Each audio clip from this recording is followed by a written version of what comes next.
Hello students, how are you? Okay, class 10th, let's see. हमारा first chapter complete हो चुका था। ठीक है, फूड एंड ह्यूमन हेल्थ। हमने कल क्वेश्चन आंसर के बारे में भी डिस्कशन कर लिया था। जल्दी से जल्दी अपना वर्क सबमिट करें as soon as possible. First chapter का आपका वर्क सबमिट हो जाना चाहिए। ओके स्टूडेंट, आज अपने चैप्टर स्टार्ट करते हैं, थर्ड चैप्टर, जिसका नाम क्या है? जेनेटिक्स। जेनेटिक्स क्या होते हैं? देखो, हेरिडिटी और वेरिएशन, हेरिडिटी एंड वेरिएशन, इन दोनों की जो स्टडी रहती है साइंस के अंदर, the branch of the biology which deals with the study of heredity and variation, heredity और वेरिएशन को लेकर जो स्टडी की जाती है उसको क्या बोला जाता है? जेनेटिक्स। देखना बेटा, नाम में क्या आ रहा है? जीन। देखना, तो जीन क्या होते हैं बेटा? जिनके अंदर क्या होते हैं, जो करैक्टर्स को क्या करते हैं? ट्रांसफर करते हैं। ठीक है, करैक्टर्स को क्या किया जाता है? ट्रांसफर किया जाता है। यानी कि एक जनरेशन से दूसरे जनरेशन में करैक्टर्स को क्या किया जाता है? ट्रांसफर किया जाता है। वो करैक्टर्स किसके थ्रू ट्रांसफर होते हैं? जीन के थ्रू होते हैं। किसके थ्रू होते हैं? जीन के थ्रू होते हैं। और हेरिडिटी और वेरिएशन, ठीक है, इन दोनों की स्टडी को ही क्या बोला जाता है? जेनेटिक्स। क्या बोलते हैं इसको? जेनेटिक्स। ओके स्टूडेंट, तो देखो जेनेटिक्स दोबारा समझते हैं अपने, सिंपल सी बात। जैसे देखो, एक डॉग है, तो डॉग की नेक्स्ट जनरेशन भी क्या होगी? डॉग होगी। अगर मंकी है तो मंकी की नेक्स्ट जनरेशन क्या होगी? मंकी ही होगी। ठीक है, तो उसी टाइप के अंदर, यानी कि जिस टाइप का मतलब लिविंग ऑर्गेनिज्म होता है, उसी टाइप का नेक्स्ट जनरेशन क्रिएट होना, उसी को क्या बोला जाता है? जेनेटिक्स। अब देखना, डॉग की नेक्स्ट जनरेशन डॉग ही है। ठीक है, तो इस बात का जो इन्फॉर्मेशन है, यानी कि डॉग के करेक्टर्स डॉग में ही, आगे वाली जनरेशन में उसी टाइप के करेक्टर्स मिल रहे हैं, तो ये सारी की सारी इंफॉर्मेशन कैसे ट्रांसफर होती है? डीएनए के थ्रू। किसके थ्रू होती है? डीएनए के through. Deoxy ribo nucleic acid किसके थ्रू होती है? Deoxy ribo nucleic acid. और ये डीएनए किस में प्रेजेंट होते हैं? डीएनए प्रेजेंट होते हैं जीन में। जीन किस में प्रेजेंट होता है? तो जीन किस में प्रेजेंट होता है? न्यूक्लियस में प्रेजेंट होते हैं। ठीक है, न्यूक्लियस में क्या प्रेजेंट होते हैं? क्रोमोजोम्स प्रेजेंट होते हैं। टोटल कितने क्रोमोजोम्स होते हैं? 46 होते हैं। ठीक है, यानी कि 23 पेयर्स होते हैं। ये इन्हीं पेयर्स में क्या प्रेजेंट होते हैं? करैक्टर्स प्रेजेंट होते हैं, जो कि किस में रिप्रेजेंट करते हैं? जीन में रिप्रेजेंट करते हैं। हेरिडिटी क्या होती है? देखो, दो बातें यहाँ पर, दो टर्म है कि बायोलॉजी की वो ब्रांच जो कि हेरिडिटी और वेरिएशन को स्टडी करती है। ठीक है, तो उसको क्या नाम दिया जाता है? जेनेटिक्स। क्या नाम देते हैं उसको? जेनेटिक्स नाम दिया जाता है।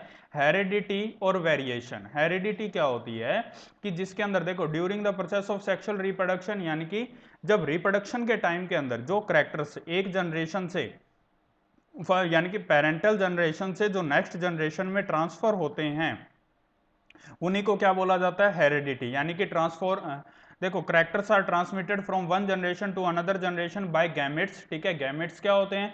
जो कि हमने देखो ऑलरेडी 9th क्लास में और 8th क्लास में रीड किया था, ड्यूरिंग सेक्सुअल रिप्रोडक्शन, यानी कि male gametes plus female gametes से, यानी कि क्या होता है? एक न्यू सेल क्रिएट होता है, जिसको क्या बोला जाता है? जायगोट बोला जाता है। ठीक है, during the process of fertilization के प्रोसेस में। ठीक है, तो जब रिप्रोडक्शन के टाइम के अंदर करैक्टर्स को क्या किया जाता है? ट्रांसमिट किया जाता है एक जनरेशन से अनदर जनरेशन में, उसको क्या नाम दिया जाता है? हेरिडिटी। क्या नाम दिया जाता है? हेरिडिटी। और जब करैक्टर्स का क्या होता है? ट्रांसफर होता है, तो ट्रांसफर होते टाइम में कुछ ना कुछ क्या आ जाते हैं? चेंजेस आ जाते हैं। उन्हीं चेंजेस को क्या बोला जाता है?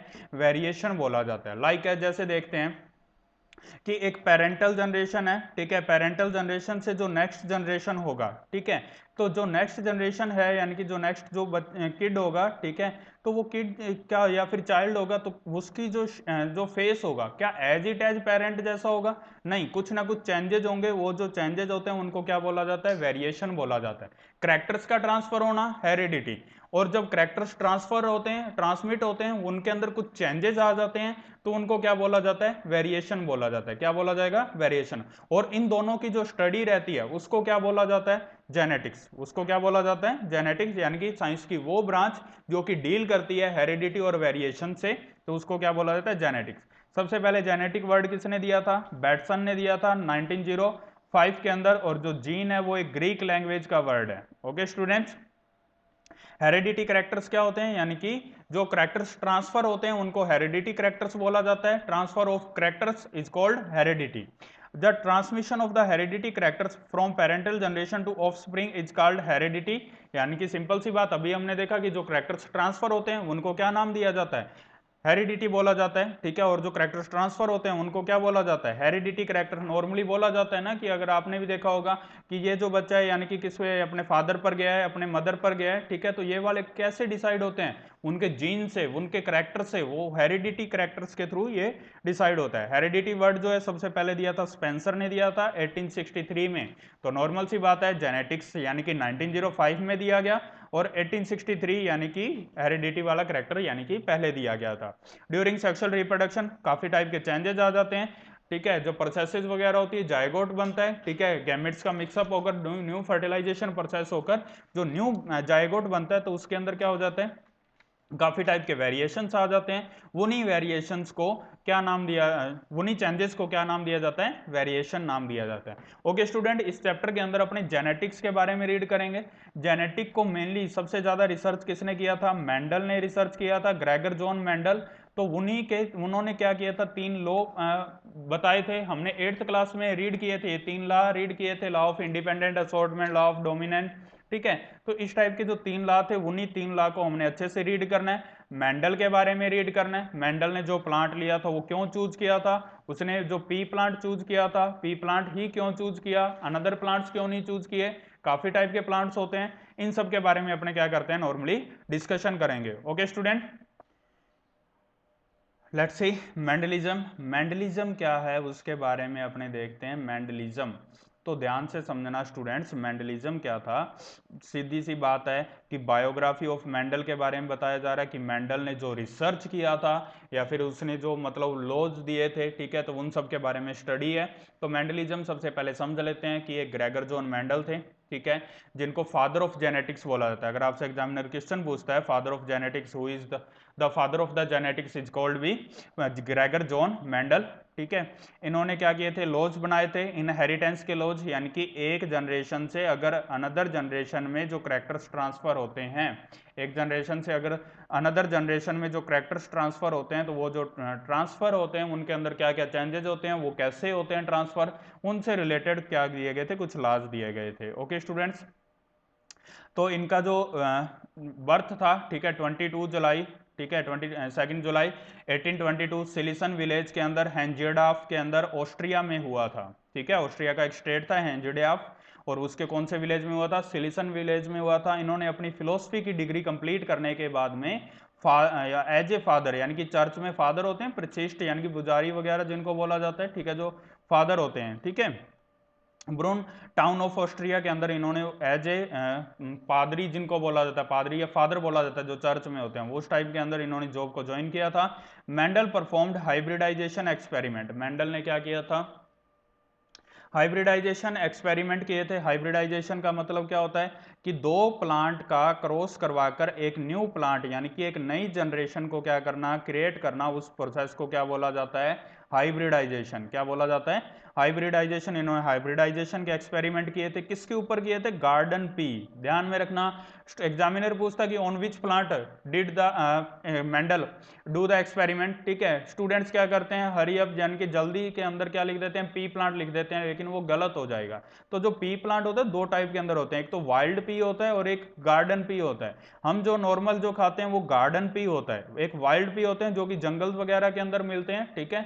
तो इसने जो एक्सपेरिमेंट किया था किसके ऊपर किया था, गार्डन पी के ऊपर किया था, 7 ईयर के लिए किया था। साइंटिफिक नेम क्या था, पिसम स्टाइवम।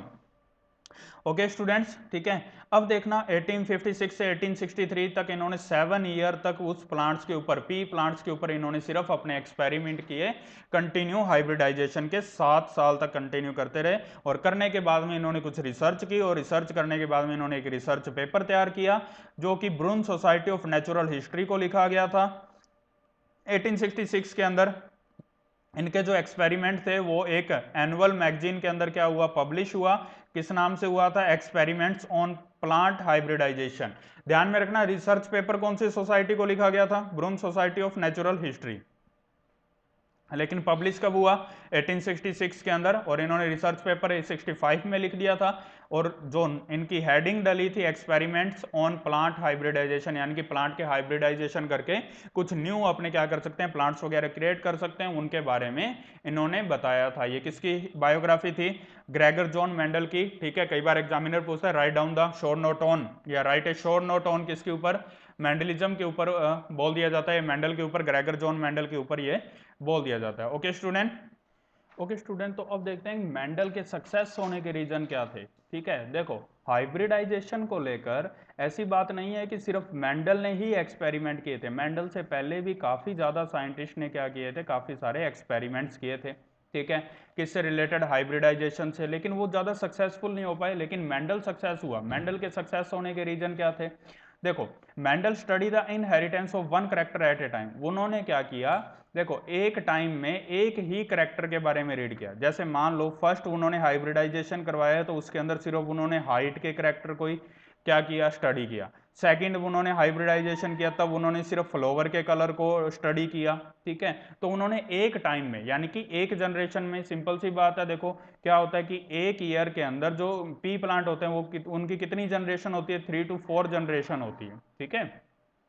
तो उसके अंदर क्या होता था, यानी कि 4 जनरेशन है, तो यानी कि एक साल में उन्होंने सिर्फ कितने करेक्टर रीड किए, 4 करेक्टर्स को ही क्या किया, रीड किया। Mendel maintained the statistical record for the his experiment, analysed them carefully.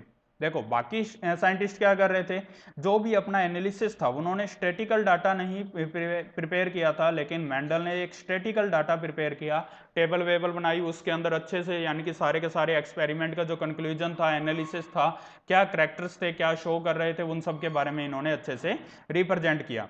Where as, अब देखो अनदर क्या था, Mendel selected the plant material for is experiment carefully. Mendel जब भी एक्सपेरिमेंट करता था तो इस टाइप के, यानी कि जिस टाइप का उसको करेक्टर को रीड करना था उसके अकॉर्डिंग ही प्लांट को चूज करता था।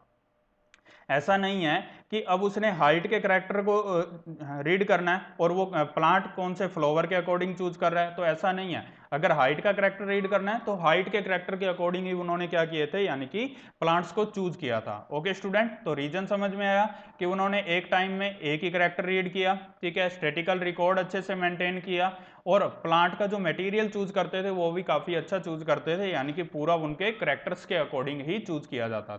तो अब देखो कि मेंडल के सक्सेस होने के रीजन तो पता लग गए कि एक टाइम में एक ही करेक्टर को चूज किया, ठीक है, स्टैटिकल रिकॉर्ड बनाया, अच्छे से एनालिसिस किया, एक्सपेरिमेंट को केयरफुली किया गया। Selection of P plant, pea plant का सिलेक्शन कैसे, यानी कि उन्होंने सिर्फ पी प्लांट को ही सिलेक्शन क्यों किया भाई।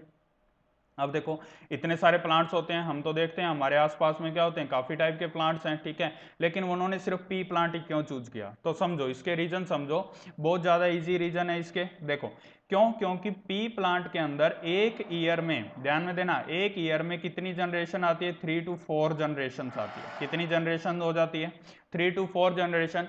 अब देखो कोई अनदर प्लांट लेते तो उसको प्लांट में क्या होता था, यानी कि एक साल के अंदर वो 2 जनरेशन आती उसकी, ठीक है। तो इस वजह से अपनों ने ऐसा प्लांट चूज किया जिसकी 3 to 4 जनरेशन, यानी कि एक साल में 4 करेक्टर्स को रीड कर सकता था वो। सेकंड थिंग, पी प्लांट के अंदर जो करेक्टर्स होते हैं, ठीक है, वो क्या होते हैं, यानी कि इजिली नेक्ड आइज के थ्रू अच्छे से दिख जाते हैं, किसी भी टाइप की लैब की जरूरत नहीं होती। जैसे आपने देखा मटर का जो पौधा होगा तो उसके अंदर जो फ्लावर होगा उसका कलर भी इजिली दिख जाता है, उसकी हाइट भी इजिली दिख जाती है, और नेक्स्ट उसमें क्या है, यानी कि उसके जो पॉड हैं, ठीक है, मैच्योर पॉड, पॉड समझते हो जैसे जो फली होती है, ठीक है, वो फली भी फुली हुई है या फिर शिंक है, ठीक है, या फ्लैट है, तो उसके बारे में भी नेक्ड आइज के थ्रू अपने देख सकते थे विदाउट, यानी कि अपने किसी भी टाइप के इंस्ट्रूमेंट की रिक्वायरमेंट्स नहीं थी। P plant is annual, annual था, यानी कि शॉर्ट ड्यूरेशन के अंदर काफी जनरेशन आती थी। It was easy to get pure line और होमोजाइगस प्लांट सेल्फ पॉलिनेशन। सबसे इंपॉर्टेंट बात, पी प्लांट के अंदर सेल्फ पॉलिनेशन होता था। सेल्फ पॉलिनेशन क्या होता है, यानी कि एक फ्लावर के पोलन ग्रेन्स उसी में वापस गिर जाते हैं। 8th क्लास में हमने पॉलिनेशन की प्रोसेस रीड किया था कि जब खुद के पोलन ग्रेन्स खुद में ही गिर जाते हैं तो उसको क्या बोला जाता है, सेल्फ पॉलिनेशन। और सेकंड इसका प्रॉफिट क्या था कि पी प्लांट में अपने क्रॉस पॉलिनेशन भी करवा सकते थे। क्रॉस पॉलिनेशन क्या होता है, एक प्लांट के पोलन ग्रेन्स किसी दूसरे पर गिरवाना, तो उसको क्या बोला जाता है, क्रॉस पॉलिनेशन बोला जाता है, ठीक है। और जो क्रॉस पॉलिनेशन है कौन सी प्रोसेस के थ्रू करवाया जाता है, इमेस्कुलेशन टेक्निक के थ्रू। कौन सी, इमेस्कुलेशन टेक्निक के थ्रू। Various contrasting character are present in pea plant. Pea plant के अंदर काफी ज्यादा करेक्टर्स दिखाई देते थे। मेनली कितने करेक्टर्स दिखाई देते थे, 7 करेक्टर्स दिखाई देते थे। ओके स्टूडेंट्स, ठीक है। तो मेंडल का देखो सबसे इंपॉर्टेंट और अच्छी बात क्या थी, उन्होंने पी प्लांट को चूज किया था, इसलिए उनके सक्सेस होने के रीजन ज्यादा थे, ठीक है। इसी वजह से वो इजिली क्या हुआ, सक्सेस हुआ, और उन्होंने 7 ईयर के अंदर अपने एक्सपेरिमेंट्स कंप्लीट किए। और जो पी प्लांट लिया था उसमें भी 7 करेक्टर्स थे। कौन कौन से करेक्टर्स थे, लेट्स सी। तो देखो स्टूडेंट्स, कौन कौन से करेक्टर्स थे उनके बारे में अपने देख लेते हैं। देखो शेप ऑफ सीड, सीड का जो शेप था वो किस टाइप के अंदर, colour of seed, colour of flower, shape of mature pod, pod मतलब फली, colour of immature pod, position of flower, height of plant. ये टोटली कितने करेक्टर्स थे, 7 करेक्टर्स थे। और इन्हीं 7 करेक्टर्स के बारे में मेंडल ने क्या किया था, रिसर्च किया था। और मेंडल ने रिसर्च करके इन्हीं से रिलेटेड कितने लॉ प्रोवाइड किए थे, 3 लॉ प्रोवाइड किए थे। लॉ ऑफ इनहेरिटेंस जिनको बोला जाता है, law of dominant, law of segregation, law of independent assortment. 3 law थे। कल अपने इन तीनों लॉ के बारे में अच्छे से क्या करेंगे, डिस्कशन करेंगे। ओके स्टूडेंट, आपका first chapter as soon as possible submit हो जाना चाहिए। जल्दी से जल्दी वर्क कंप्लीट करके अपना वर्क सबमिट करोगे। Okay student, thank you and have a nice day.